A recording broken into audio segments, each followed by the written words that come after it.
There is a peculiar rhythm to Aida, a rhythm that refuses to fit into any classic television template. And Canción de Tuna is perhaps the purest echo of that rhythm. The series, which began as a spin-off, evolved into something far deeper than its comic surface suggested.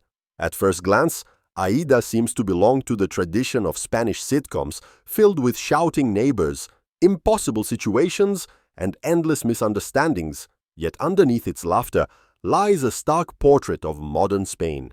It is a mirror cracked and fogged by irony, reflecting the uneasy coexistence between working-class resilience and the slow corrosion of moral ideals. The story of Aida Garcia and her neighbors in Esperanza Sur is not only a depiction of urban survival, but also a moral chronicle of a society that laughs to avoid crying. Canción de Tuna, the chosen metaphor here, evokes that bittersweet melody sung by students and drunkards, both festive and melancholic, both proud and self-deprecating, and it encapsulates the emotional frequency of the series itself. From its very first scenes, the viewer senses the rawness of this world, the peeling paint on the walls, the low ceilings, the tired furniture, the cigarette smoke that seems to linger, not just in the air, but in the characters' lives. The camera never flatters. It captures ugliness with a strange affection, as if reminding us that ugliness too has dignity. Aida herself embodies this aesthetic of imperfection.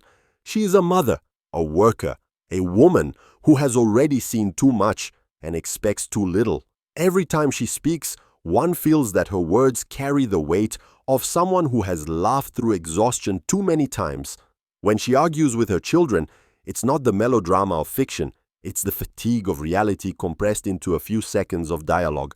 This is what makes Aida so powerful. It treats misery with tenderness and humor with gravity. The setting of Esperanza Sur functions almost like a living organism. Each building is a vein, each apartment a cell where survival pulses in its own rhythm. The small grocery store, the bar, the street corner, they are all stages on which the characters play the daily opera of routine, failure, and small victories. When Mauricio, the bar owner, polishes his counter and mutters sarcastic remarks about his clientele, one can hear echoes of Spain's lost optimism. He is both a clown and a prophet, a man aware of his mediocrity but too cynical to seek redemption. His relationship with Aida alternates between disgust and affection, between insult and camaraderie. Their dialogue is like a duet in a tuna song, discordant, ironic, and strangely tender. One of the most striking aspects of Aida is how it transforms vulgarity into poetry. The jokes about money, alcohol, and sex could easily reduce the show to crude humor. Yet there is a strange honesty behind them. The obscenities serve as armor against despair. When the characters mock each other, what they truly express is a desperate need for connection. Beneath the shouting and insults lies a yearning for warmth, for something to hold on to in a world that gives them nothing. In this way, the humor of Aida functions as a collective survival mechanism, a way to defy the indignities of poverty without falling into self-pity. The laughter of Esperanza Sur is not the laughter of joy, it's the laughter that keeps you from breaking. Each episode feels like a small parable disguised as farce. There is always a moral undercurrent, but never presented as a sermon. Instead, we are led through irony and contradiction. When Aida tries to teach her children right from wrong while stealing cigarettes from her employer, the series reminds us that ethics in the working class are not abstract codes, but improvisations of necessity.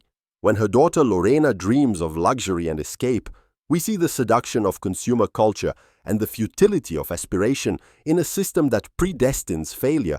When her son Jonathan idolizes gangsters and television idols, we see a reflection of a generation raised by screens rather than by ideals.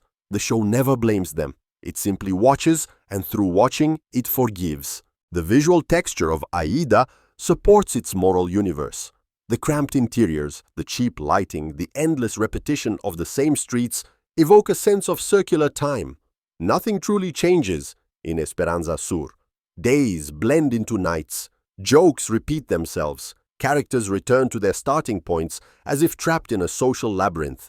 This cyclical structure becomes the essence of its realism. Life for people like Aida is not about progress, but endurance. The dream of upward mobility has vanished. What remains is the daily choreography of survival, getting up, working, drinking, arguing, laughing, and starting again. Canción de Tuna is the perfect metaphor because the tuna songs themselves are repetitive, nostalgic, filled with verses that celebrate youth and loss in equal measure. One cannot ignore the political undercurrent that runs beneath the humor. Aida emerges from a Spain still marked by class divisions, unemployment, and the slow erosion of social solidarity. The neighborhood is a microcosm of the nation, a place where everyone talks about change, but no one truly believes in it. The politicians appear only through television screens, distant and irrelevant, while the real politics happen in the bar, in debates about rent, gossip about welfare, and the eternal question of who owes whom a beer. In this sense, Aida is a deeply political series precisely because it refuses to speak in political language. It shows the consequences of inequality without naming them, and by doing so, it achieves something rare: empathy without ideology. My personal memory of Aida is not tied to any single scene, but to the cumulative feeling of familiarity it creates. Watching it late at night, with its warm but slightly depressing glow, felt like visiting relatives you both love and pity. There is a comfort in their chaos. The characters are absurd, but never alien. They remind us of our own contradictions, of the lies we tell ourselves to survive. Aida's weary sighs, Mauricio's sarcasm, Eugenia's drunken wisdom, these are universal gestures of resilience. The show succeeds because it understands that comedy is not the opposite of tragedy. It is its shadow. Laughter in Aida always carries the echo of a sob. There is a scene that captures this philosophy perfectly. Aida sits alone after another argument with her children. The camera lingers on her face longer than usual. She takes a drag from a cigarette, looks at nothing, and lets out a small laugh, half despair, half acceptance. No words are spoken, yet the entire emotional weight of the series condenses into that moment. It's the silence after the punchline, the breath between laughter and tears. That is the heartbeat of Aida. The series knows that the most painful truths are often revealed not through tragedy, but through routine. Aida's life is not marked by grand events, but by the slow erosion of hope, punctuated by small ridiculous moments that keep her human. As the series evolves, the secondary characters grow into full embodiments of social archetypes. Kema, the intellectual grocery clerk, represents the moral conscience of the show. His friendship with Aida is both pure and futile. He tries to bring reason into a world ruled by instinct. Fidel, his son, becomes the innocent observer of adult hypocrisy, a boy too kind for his environment. Then there is Soraya, Aida's other daughter, who embodies both rebellion and resignation, a woman aware of her mother's failures, yet destined to repeat them. Through these interwoven lives, Aida creates an ecosystem of emotions where every virtue is contaminated by weakness and every sin hides a trace of tenderness. What makes Aida unforgettable is its refusal to offer redemption. In most sitcoms, problems are solved in 30 minutes. In Aida, they persist. The debt remains unpaid, the relationship unresolved, the hangover unhealed. Yet, within this repetition lies an odd beauty. By denying closure, the series tells a truth that most fiction avoids. Life does not move in arcs, but in circles. Every time Aida vows to change, life pushes her back to where she started. This is not cynicism, it is honesty. It reflects the experience of millions for whom progress is an illusion, for whom laughter is the only rebellion available. If one listens closely, Aida is structured like a canción de tuna. The verses may change, but the refrain remains the same. A song of ordinary people celebrating their own absurdity. The students who sing tuna songs at night do so knowing they will forget the lyrics by morning. Similarly, the residents of Esperanza Sur live their tragedies as if they were punchlines, turning despair into melody. That is the genius of the series. It elevates the vulgar into something almost lyrical. Each insult, each misunderstanding, each failed attempt at happiness becomes part of a grand, dissonant harmony. Comparing Aida to other European comedies reveals its uniqueness. British sitcoms like Only Fools and Horses share its working-class humor, but they tend to romanticize failure. Italian comedies often turn poverty into spectacle. Aida avoids both traps. Its humor is not nostalgic, but present tense. It refuses to idealize or condemn. Instead, it observes with the patience of someone who has stopped expecting miracles. The Spanish cultural context, where laughter and tragedy have always coexisted, gives the series its particular flavor. It's the laughter of people who survived dictatorship, crisis, and disappointment, and who have learned to make jokes out of pain. As I reflect on Canción de Tuna, I think of how the show blurs the boundary between laughter and mourning.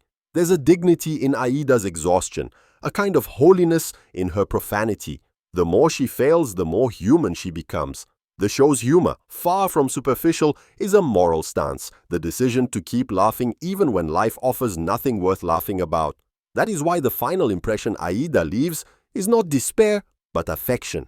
The viewer loves these characters, not because they change, but because they don't. They stay flawed, loud, petty, and real. In the end, Aida is less a sitcom than a collective confession. It exposes the comedy of human weakness without cruelty.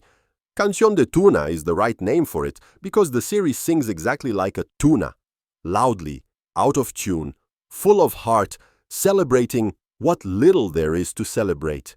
It's a love song to imperfection, to survival without glory. And like every good tuna song, it lingers long after it ends, echoing in the mind as both laughter and lament.